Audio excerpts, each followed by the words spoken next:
السلام علیکم ورحمۃ اللہ وبرکاتہ نحمدہ ونصلی علی رسولہ الکریم اما بعد۔ امید کرتے ہیں ہم تمام سسٹرز خیر و عافیت سے ہوں گی اور ایمان کی بہترین حالت میں ہوں گی۔ اللہ رب العزت سے دعا ہے آپ کی طرف ہر منع شر خیر و مزل آمین۔ پیاری سسٹرز، ہم لوگ سورۃ الانفال آیہ نمبر 30 تک ٹرانسلیشن اور آیہ نمبر 25 تک تفسیر کر چکے تھے۔ آج مزید 4 آیہ مبارکہ کی ٹرانسلیشن کریں گے اور تفسیر کا لیسن آیہ مبارکہ 26 سے سٹارٹ کریں گے۔ رب اشرح لی صدری ویسر لی امری واحلل عقدۃ من لسانی یفقہوا قولی اللہم بارک لنا فی اوقاتنا اللہم فقہنا فی الدین اللہم انی اسألک الہدی والتقی والعفاف والغنی اللہم الہمنی رشدی واعذنی من شر نفسی اعوذ باللہ من الشیطان الرجیم بسم اللہ الرحمن الرحیم۔ وَإِذَا تُتْلَى عَلَيْهِمْ آيَاتُنَا قَالُوا قَدْ سَمِعْنَا لَوْ نَشَاءُ لَقُلْنَا مِثْلَ هَذَا إِنْ هَذَا إِلَّا أَسَاطِيرُ الْأَوَّلِينَ۔ وَإِذْ قَالُوا اللَّهُمَّ إِنْ كَانَ هَذَا هُوَ الْحَقُّ مِنْ عِنْدِكَ فَأَمْطِرْ عَلَيْنَا حِجَارَةً مِنَ السَّمَاءِ أَوْ ائْتِنَا بِعَذَابٍ أَلِيمٍ۔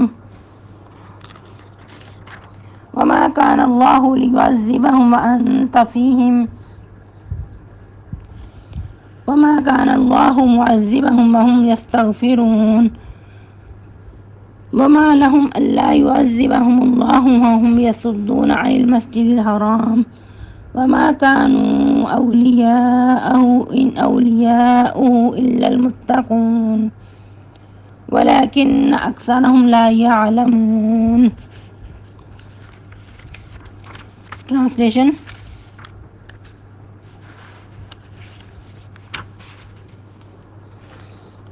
وَإِذَا تُتْلَى عَلَيْهِمْ آيَاتُنَا، اور جب پڑھی جاتی ہیں ان پر ہماری آیات، قالوا وہ کہتے ہیں قد سمعنا تحقیق سن لیا ہم نے، لو نشاء اگر ہم چاہیں، لقلنا مثل هذا البتہ کہہ دیں ہم اسی طرح، ان هذا الا اساطیر الاولین نہیں ہے یہ مگر کہانیاں پہلوں کی۔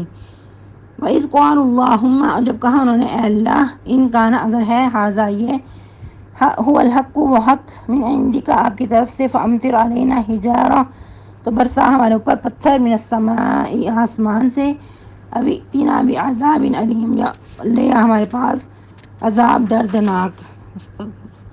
وما کان اللہ اور نہیں ہے اللہ، لیعذبہم یہ کہ ان کو عذاب دے، وانت فیہم اور آپ ان میں موجود ہوں۔ وما کان اللہ اور نہیں ہے اللہ تعالیٰ، معذبہم کہ ان کو عذاب دے، وہم یستغفرون اور وہ بخشش مانگ رہے ہوں۔ وما لہم اور کیا ہے ان کے لیے، اللہ یعذبہم اللہ یہ کہ نہ عذاب دے ان کو اللہ، وہم یصدون عن المسجد الحرام اور وہ روکتے ہیں مسجد حرام سے، وما کانوا اولیاءہ اور نہیں ہے وہ اس کے متولی، ان اولیاؤہ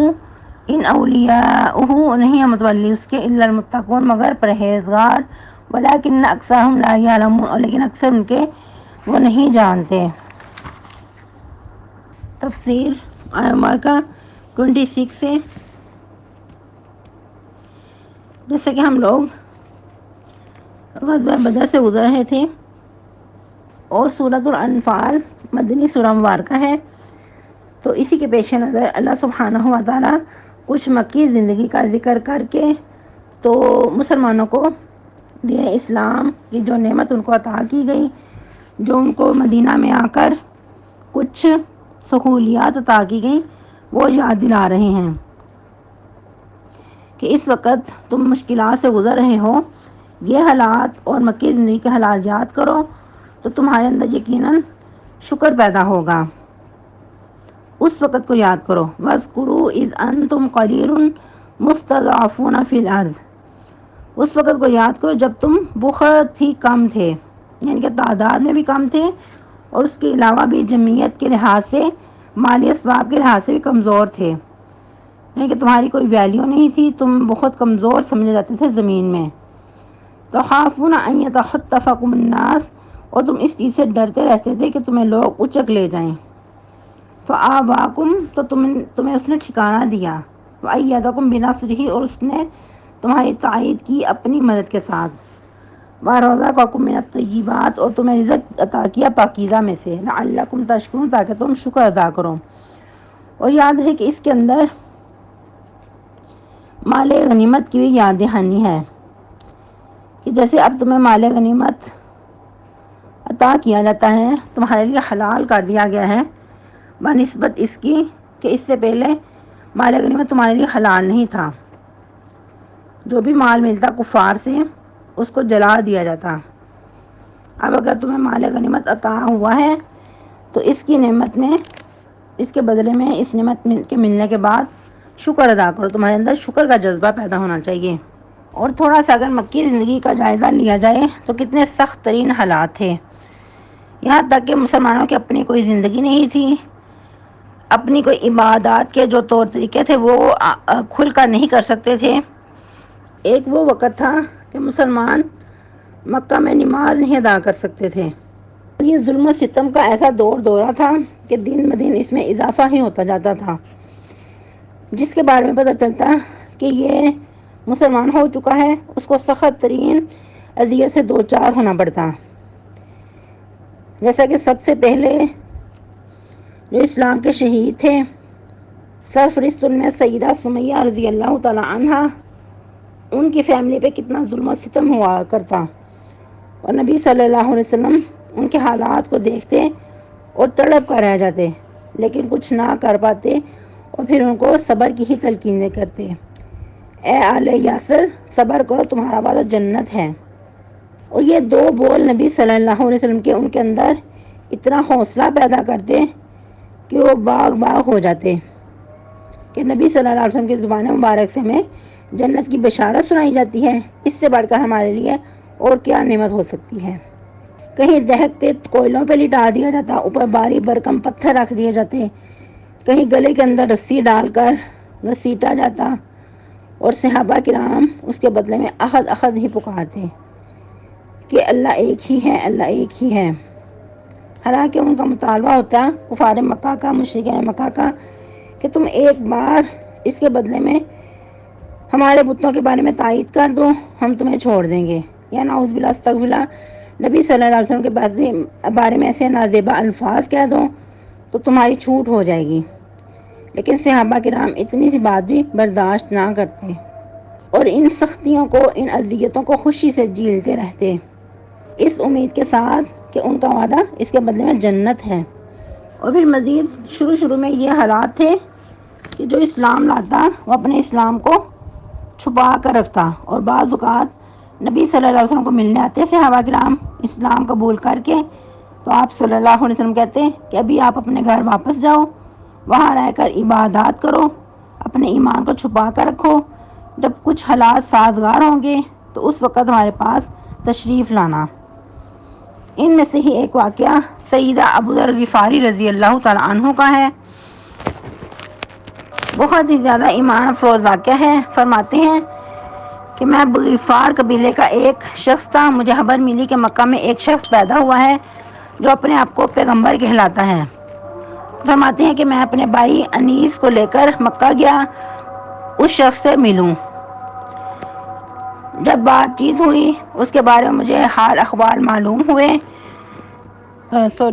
فرماتی ہیں کہ میں اپنے بھائی انیس کو ملا اور اس سے کہا کہ اس طرح میں نے سنا ہے، اور تم اس شخص کی جا کر ملو اور حال احوال دریافت کر کے آؤ۔ تو اس شخص نے ایسے ہی کیا، یعنی کہ اس کے بھائی انیس نے روانہ ہوا اور آپ سب نے ملا، اور پھر آ کر بتایا کہ واللہ، یعنی کہ اللہ کی قسم، وہ اچھی بات کا حکم کرتا ہے، برائی سے منع کرتا ہے۔ تو اس طرح فرماتے ہیں کہ مجھے تسلی نہ ہوئی، میرا خود ہوا کہ میں خود مکہ جاؤں اور اس شخص سے ملوں، حال احوال دریافت کروں اور اس کے بارے میں جانوں کہ وہ کس بات کی دعوت دیتا ہے، اس کی تبلیغ کیا ہے۔ فرماتے ہیں کہ جب میں وہاں پہنچا تو نہ میں کسی کو جانتا تھا اور نہ کسی کے بارے میں معلوم کرنا مناسب سمجھتا تھا، کیونکہ حالات بہت سخت ترین تھے۔ تو فرماتے ہیں کہ میں مسجد میں بیٹھتا، زمزم پیتا اور ادھر ہی ایسے وقت گزرتا رہا، اور سیدنا علی رضی اللہ تعالیٰ عنہ سے ملاقات ہوئی. وہ میرے پاس سے گزرے اور پوچھا کہ تم مسافر معلوم ہوتے ہو. میں نے کہا کہ ہاں. تو فرماتے ہیں کہ انہوں نے کہا کہ میرے ساتھ گھر چلو. تو میں ان کے ساتھ روانہ ہوا. نہ انہوں نے کچھ مجھ سے پوچھا اور نہ ہی میں نے کچھ پوچھنے کی جرات کی. پھر صبح مسجد میں آ گیا اور پھر فرماتے ہیں کہ میرا دل تھا کہ میں نبی صلی اللہ علیہ وسلم کے بارے میں کسی سے پوچھوں، لیکن مجھے کوئی ایسا شخص نہ ملا کہ جس سے میں ان کے بارے میں کوئی حال احوال دریافت کروں. پھر ایسا ہی ہوا کہ دوسرے دن علی رضی اللہ تعالیٰ عنہ میرے پاس سے گزرے اور پوچھا کہ ابھی تک تمہیں کوئی ٹھکانہ نہیں ملا، یعنی کہ تم اپنے مقصد میں کامیاب نہیں ہوئے. میں نے کہا نہیں. انہوں نے کہا کہ تو پھر میرے ساتھ چلو اور بتاؤ کہ تمہارا کیا کام ہے، یہاں کیسے آئے ہو. میں نے کہا کہ اگر تم کسی کو نہ بتلاؤ تو میں آپ کو بتاتا ہوں. سیدنا علی رضی اللہ تعالیٰ نے کہا کہ ٹھیک ہے. تب میں نے انہیں اپنے بھائی کو بھیجنے کا جو واقعہ تھا، جو مدعا تھا، وہ بھی اس کیا بتایا کہ میں اس نبی سے ملنا چاہتا ہوں. سیدنا علی کہتے ہیں کہ تم میرے لیے بہت اچھے ثابت ہوئے ہو، یعنی کہ جو تم میرے پاس پہنچے ہو میں تمہیں نبی صلی اللہ علیہ وسلم تک اچھی طرح لے جانے پہ قادر ہوں. تو میں اس نبی کے پاس ہی جا رہا ہوں، تم میرے پیچھے پیچھے چلے آنا. اور پھر فرماتے ہیں کہ تم راستے میں سے کوئی بات نہ کرنا، کسی کے بارے میں کچھ نہ پوچھنا. میں جہاں بھی جاؤں گا تم میرے پیچھے پیچھے چلے آنا. اگر کوئی خطرے کی بات ہوئی تو میں دیوار کے ساتھ ٹیک لگا کے کھڑا ہو جاؤں گا، جیسے کہ اپنا جوتا ٹھیک کر رہا ہوں یا تسمہ درست کر رہا ہوں. اور ایک روایت میں آتا ہے کہ جیسے انسان پیشاب کرنے کے لیے کسی جگہ میں پناہ لیتا ہے، تو تم مجھے چھوڑ کر وہاں سے نکل جانا، یعنی کہ تم میرے انتظار میں ادھر نہ رکنا تاکہ کسی کو شک نہ ہو. فرماتے کہ اسی طرح ہم ایک مکان میں داخل ہوئے جہاں آپ صلی اللہ علیہ وسلم موجود تھے. تو میں نے آپ کو پوچھا اسلام کے متعلق. جب آپ نے بتایا تو میں اسی وقت مسلمان ہو گیا، کیونکہ ظاہری بات ہے جب بھائی پہلے تشریف لایا تھا تو اس کے بارے میں بھی، اس کے ذریعے بھی کچھ اسلام کے بارے میں ان کو پتہ چل چکا تھا، یعنی کہ سیدنا ابو ذر غفاری کو. تو جب آپ نے اسلام کی باتیں پیش کی تو اسی وقت مسلمان ہو گئے. لیکن نبی صلی اللہ علیہ وسلم نے فرمایا اے ابو ذر، اپنے ایمان کو چھپائے رکھو اور اپنے وطن واپس لوٹ جاؤ جب تمہیں پتہ چلے کہ اسلام غالب آ چکا ہے، ہم غلبہ پا چکے ہیں، تو اس وقت ہمارے پاس تشریف لانا. میں نے کہا اللہ کے رسول صلی اللہ علیہ وسلم، اللہ کی قسم میں اسلام کا کلمہ کافروں کے سامنے کھل کر رکھنا چاہتا ہوں، ببان دخل پکاروں گا. فرماتے کہ پھر میں مسجد میں آیا اور پکارا اے قریشیوں، میں گواہی دیتا ہوں اللہ کے سوا کوئی الہ نہیں اور محمد صلی اللہ علیہ وسلم اللہ کے رسول ہیں. فرماتے کہ یہ سنتے ہی وہ کہنے لگے اٹھو اور اس بے دین کی خبر لو، یعنی کہ یہ صحابی آیا ہے تو اس کی خبر لو. وہ صحابی کہا کرتے تھے جو اپنے دین کو چھوڑ کر کسی اور دین کو اپنا لیتے اس کو صحابی کہتے. تو اسی طرح انہوں نے کہا کہ یہ بندہ صحابی ہو گیا ہے، اس کی خبر لو. فرماتے کہ انہوں نے مجھے خوب مارا. ایک اور روایت میں آتا ہے اتنا مارا کہ لہو لہان کر دیا. اس وقت سیدنا عباس نے دیکھ لیا تو بھاگ کر آ کر انہوں نے مجھے پناہ دی، میرے اوپر جھک گئے، یعنی کہ مکمل میرے اوپر جھک گئے، مجھے انہوں نے اپنی پناہ میں لے لیا اور کہنے لگے تمہاری بربادی ہو، تم ہلاک ہو، تم ایک غفاری قبیلے کے آدمی کو مار رہے ہو، جبکہ تمہارا جو تجارتی نظام ہے، تجارتی رستے ہیں، اسی قوم سے گزر کر، یعنی کہ تجارتی قافلے اسی قوم کے پاس سے گزرتے ہیں، یعنی کہ تمہارے تجارتی جو مال اسباب ہیں، جو تجارتی کاروبار ہیں، وہ رک جائیں گے، تم کیسا اس پہ ظلم ڈال رہے ہو. فرماتے کہ یہ سن کر انہوں نے مجھے چھوڑ دیا. لیکن ایک بات کی وضاحت کر دوں، اس وقت سیدنا عباس مسلمان نہیں ہوئے تھے، کیونکہ سیدنا عباس رضی اللہ تعالیٰ عنہ آپ صلی اللہ علیہ وسلم کی زندگی کے بہت آخر میں مسلمان ہوئے، مکہ فتح کے وقت. لیکن یہ چیز ان لوگوں کے اندر بہت عام تھی، قومی حمیت یا پھر جیسے کوئی مفاد، جیسا کہ تجارتی ان کے ساتھ لین دین تھا، ان کے پاس سے تجارتی قافلے گزرا کرتے تھے، تو اسی چیز کے لیے انہوں نے کہا کہ تمہاری بربادی ہو، تمہارے جو تجارتی قافلے ہیں وہ کیسے پھر نظام چلے گا. تو اس چیز کو سن کر بھی انہوں نے چھوڑ دیا. لیکن ان سے پھر رہا نہ گیا، دوسرے دن پھر انہوں مسجد میں آئے اور وہی کلمہ اسی طرح دہرایا کہ اے قریشیوں، میں وہی بات کہہ رہا ہوں جو کل کہی تھی، یعنی کہ اللہ کے سوا کوئی معبود برحق نہیں اور محمد صلی اللہ علیہ وسلم اللہ کے رسول ہیں۔ انہوں نے پھر وہی کہا، اٹھو اس بے دین کی خبر لو۔ چنانچہ وہ مجھے مارنے لگے، بہت مارا، اتنے میں پھر سیدنا عباس تشریف لائے اور مجھ پر جھک گئے اور پھر وہی بات کہی جو کل کہی تھی کہ تمہاری بربادی ہو، تمہارے تجارتی قافلے اسی قوم کے پاس سے گزرتے ہیں۔ پھر انہوں نے مجھے چھوڑ دیا۔ اور پھر مزید فرماتے ہیں کہ پھر یہ اپنے وطن تشریف لے گئے اور وہاں جا کر بہت عرصہ اسی کشمکش میں رہے کہ کب اسلام کے بارے میں ظاہر ہو کہ اسلام غلبہ پا گیا ہے۔ اور یاد رہے کہ مکی زندگی دن بدن ظلم و ستم کا شکار تھی، جو وقت گزر رہا تھا بہت سختیاں تھیں۔ اسی کے پیش نظر مسلمانوں نے نبی صلی اللہ علیہ وسلم کے حکم سے وہاں سے ہجرت کرنے کا ارادہ کر لیا۔ مسلمانوں نے حبشہ کی طرف ہجرت کی، اور یاد ہے کہ حبشہ کی طرف 2 بار ہجرت کی گئی۔ پھر اس کے بعد مسلمانوں نے نبی صلی اللہ علیہ وسلم کے ساتھ مکہ کو چھوڑ کر مدینہ کی طرف ہجرت کی۔ جب مکہ کو چھوڑ کر مدینہ تشریف لائے تو اس وقت کچھ فرق تو آ گیا تھا ظلم و ستم میں، لیکن اس وقت مکہ میں جو سختیاں تھیں، مدینہ میں کچھ اور طرح کی مشکلات کا سامنا کرنا پڑا، کیونکہ مکہ میں صرف مشرکین مکہ کے سامنے ہی وہ بہت مظلوم سمجھے جاتے تھے صحابہ کرام، لیکن مدینہ میں بہت سارے لوگوں کے سامنا تھا کہ جو ظلم و ستم کا وہ مسلمان شکار تھے، کیونکہ پہلے سے وہاں یہود بھی آباد تھے اور مزید کچھ لوگ مل کر دوہرے ذہن کے مالک ہو گئے جو کہ منافقین بھی تھے، یعنی کہ ایک طرف یہود تھے، دوسری طرف منافقین تھے، اور تیسری طرف مشرکین مکہ، ان کو بھی مزید موقع ملا اور مشرکین مکہ بھی ان لوگوں کے ساتھ مل کر کوئی نہ کوئی چال بازی کرتے رہتے، کوئی چھوٹی موٹی جھڑپیں بھی ہوتی رہتی۔ تو اسی کے پیش نظر اللہ سبحانہ و تعالیٰ نے غزوہ بدر جیسی نعمت عطا کر دی، لیکن یہ بات یاد رکھیں کہ مکہ میں مسلمانوں کو جوابی کارروائی کی اجازت نہیں تھی۔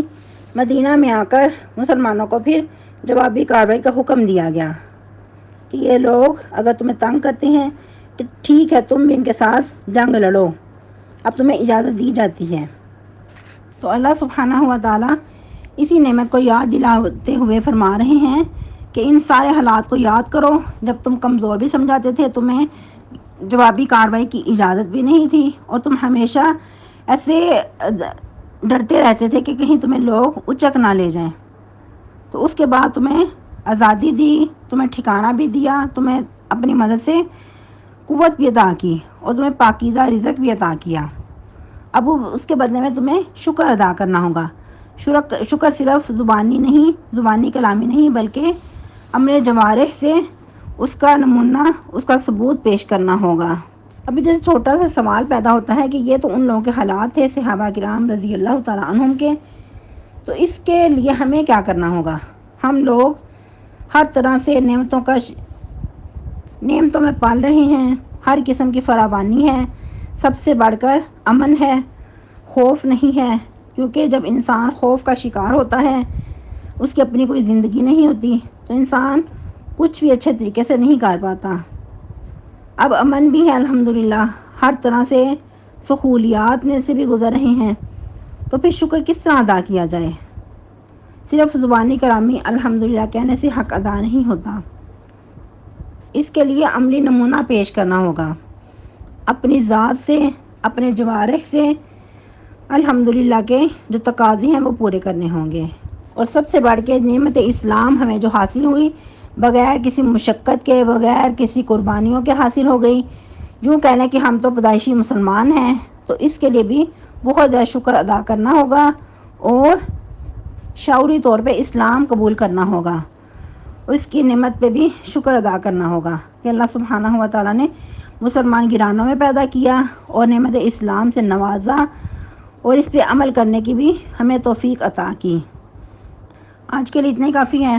آپ لوگ مزید کچھ واقعات کا مطالعہ کر کے مزید اس میں بہت کچھ ایڈ کر سکتے ہیں۔ سبحانک اللہم ربنا و بحمدک نشہد ان لا الہ الا انت نستغفرک و نتوب الیک۔ والسلام علیکم ورحمۃ اللہ وبرکاتہ۔ آج کا لیسن کوشش ہوگی کہ مغرب تک ارسال کر دیا جائے، تو آپ لوگوں نے مغرب سے پہلے لیسن سنانے کی کوشش کرنی ہے۔ اللہ سبحانہ و تعالی ہم سب کا حامی و ناصر ہو۔ السلام علیکم ورحمۃ اللہ وبرکاتہ۔